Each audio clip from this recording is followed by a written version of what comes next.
तू गई हो जा तार कोरवा को उठा रास्ता पे के उतना हमारा ज्ञान नहीं थी और तना अभी हम नया बनी। हां जी हमारा बुझात नहीं खे माफ करो सब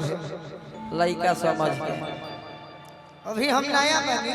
कब दो चार दिन भेटा दिए सारे रेगुलर को तो सीख दिए साहब जीवन में ई पकठा कोइल बड़ा नहीं सब कहता रे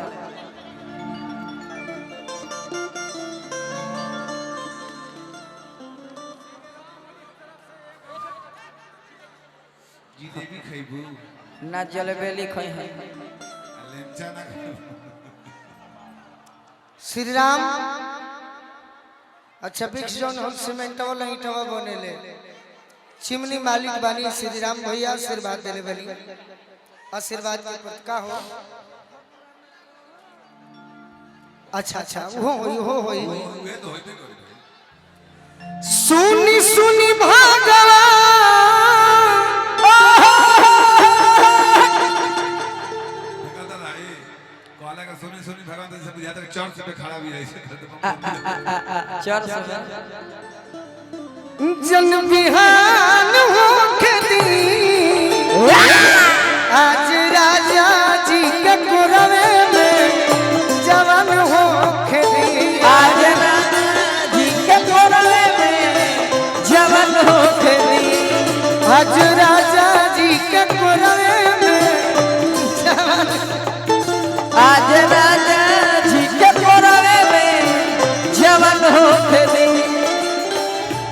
तनी मनी हो लगा दे दीपक कब मधुर मिलना के सोचल सपना सपनवे कोइले ना मधुर मिलनवा के सोचल सपनवा सपनवे कोइले ना तो राजा के ले जाले दुश्मनवा भइले ना दसैया के ले जाले नौकरी दुश्मनवा आप भइले लोग बैठ जाइए सैया के कृपया आप लोग के कृपया शांति से बैठ जाइए कुछ नहीं हुआ दसैया बैठ के जाइए ले जाले नौकरी दुश्मनवा भइले ना हेलो आप लोग बैठ जाइए कुछ नहीं हुआ है आप लोग शांति से बैठ जाइए कुछ नहीं हुआ है भगदड़ नहीं कीजिए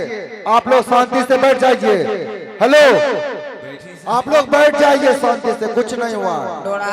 हेलो आप लोग अपने अपने जगह पे बैठ जाएं। आप लोग अपने अपने जगह पर बैठ जाइए कुछ नहीं हुआ है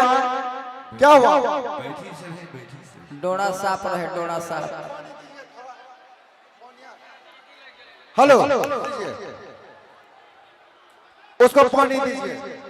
और बैठ जाइए आप लोग जितने भी आप हैं लोग भाई बैठ जाइए। आप लोग क्यों खड़े हो जाए कुछ नहीं हुआ आप लोग अपने जगह पे बैठ जाए शांति से बैठ जाइए हाँ पेट खराब हो गई बैठ जाइए बैठ जाइए आप लोग कुछ नहीं हुआ है चलिए चलिए सभी सब हो चलिए प्रोग्राम आप लोग बैठ जाइए कुछ नहीं हुआ है अरे भले रहती डोडी घरवा कहे के गवानवा लइले ना भले रहती डोडी घरवा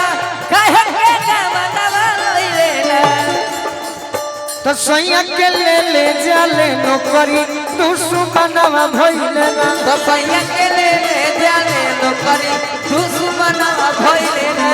राजा के ले जाले नौकरी दुश्मनवा भइले ना दसैया के ले जाले नौकरी दुश्मनवा भइले अब होली देखा गो तो ना यार हेलो कि आप मड़ई लोग में बैठ जाइए आप लोग बैठ जाइए कुछ नहीं हुआ आप लोग शांतिपूर्ण रूप से बैठ जाइए कुछ नहीं हुआ आप लोग खड़ा होकर बैठ जाते हैं मड़ई में के बन पिया पिया मड़ई में के मन कर दिया मड़ई एकरा के जैसे चाहब वैसे बजा दे 1 मिनट मजा यहू में बा One minute. अब मजा बात यहू में बा मड़ई में के बन पिया हेलो पिया आप लोग जितना भी बीच में खड़े हैं बैठ जाइए मड़ई में के मन कर दिया मड़ई में मड़ई में के बन पिया पिया मड़ई में मड़ई में के मन पिया पिया मड़ई में देखो बबीता हमारा गुरुजी के लिखल कैसन गीत शिकारी कि बाबा फागुन महीना गजब लहरदार लहरदार पोरे पोरे रसदार रसदार आज जो है बूढ़ी हो यार मोड़ई में बड़ाई में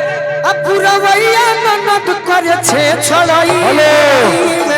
पूरा वैया ननद करे छे छड़ाई मोड़ाई में मोड़ई में के मन पिया पिया मोड़ई मोड़ई में मोड़ाई में के मन पिया पिया मोड़ाई मोड़ाई हेलो हेलो प्लीज आपको अनुरोध है, कृपया आप लोग बैठ जाइए, कुछ नहीं हुआ वहाँ। हेलो आप लोग शांतिपूर्ण रूप से बैठ जाइए, कुछ नहीं हुआ है, प्रोग्राम अभी चलेगा। हेलो आप लोग भीड़ से निकल जाइए, जितने भी आप लोग जेंट्स हैं महिला के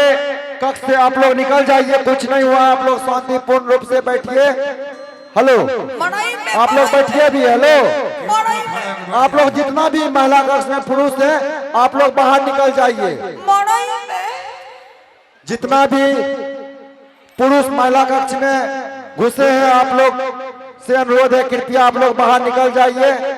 कुछ नहीं हुआ। ठीक बा हटकावे दो।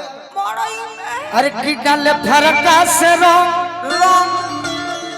डाले फरका से रंग ई पतर का देवो देवर हरियर का देवर हो पियर का देवो देवर अरे डाल करिया में फेंट के उजर का देवो मोड़ई में डाल करिया में फेंट के उजर का मोड़ाई में के बन पिया पिया मोड़ई में मोड़ाई में के मन पिया पिया मोड़ाई कि फिचुकारी से साड़ी शिकारी रंगस फजर फजर पारी रंगस रंगस आ सब उघारी रंगस रंगस आ चोली फारी के गोलू मरियारी रंगस मोरई में आ रंग देही पपरी तो खूब जड़ई मड़ई में रंग